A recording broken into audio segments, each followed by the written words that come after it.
Ամենայն հայոց կաթողիկոս Գարեգին II եղբայրը կալանավորվել է 1 ամսով։ Նրա որդու կալանքի հարցը քննության ընթացքում է։ Գևորգ եւ Համբարձում Ներսիսյաններին մեղադրում են քարոզչությանը խոչընդոտելու համար։ Առիթը վաղ շաբաթ խոշորացված համայնքում Հանրապետություն կուսակցության թեկնածու Հարություն Մկրտչյանի նոյեմբերի 1-ի ֆեյսբուքյան գրառումն է։ Նա հայտնել է, որ նույն օրը ժամը 16:10-ի սահմաններում կաթողիկոսի եղբայրը Գևորգ Ներսիսյանը իր որդիների հետ ոսկե հատում խոչընդոտել է իր նախընտրական քարոզչությանը։ Սույն լեգիոներները նպատակադրված խոչընդոտում էին մեր քաղաքական թիմի օրինական նախընտրական քարոզարշավի անցկացմանը տվյալ բնակավայրում, հրահրում էին բաց եւ սուր կոնֆլիկտ մեր քաղաքական թիմի անդամների հետ, սալջում էին մեր քաղաքական թիմին հայհոյանքների եւ անվանարկումների դիմելով, առանց հաշվի առնելու անգամ տարիքային ցենզ ու գենդերային պատկանելություն։ Նկատվել են նաեւ զանգվածային կուտակումներ մեր տվյալ բնակավայրում տեղադրված քարոզչական վրանի շուրջ, ինչպես նաեւ հոգեբանական ճնշման գործադրման միտումներ բնակավայրի բնակիչների նկատմամբ։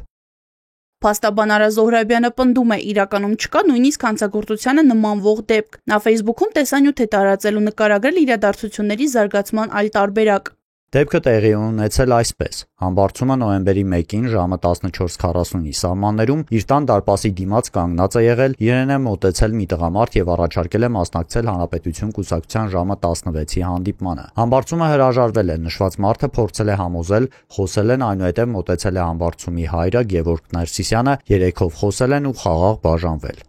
Ներսիսյանների փաստաբանի միջոցով հրապարակված տեսագրությունը նրանց պնդմամբ հիմնավորում է իրենց կողմից ներկայացված վարկածը։ Հարություն Մկրտչյանն իր հերթին արձագանքելով տեսանյութի հրապարակմանը գրառում է արել, պնդելով, որ տեսանյութի ձայնը խլացրել են, որպեսզի սեռական բնույթի հայհոյանքները, անվանարկումները, վիրավորանքները չլսվեն։ Արա Զոհրաբյանի խոսքով գործը կառուցվել է մեկ անձի ցուցմունքի հիման վրա։ Հաշվի չեն առնվել Ներսիսյանների ցուցմունքները եւ տեսագրությունը։ Նրանք մեղադրանքը չեն ընդունում։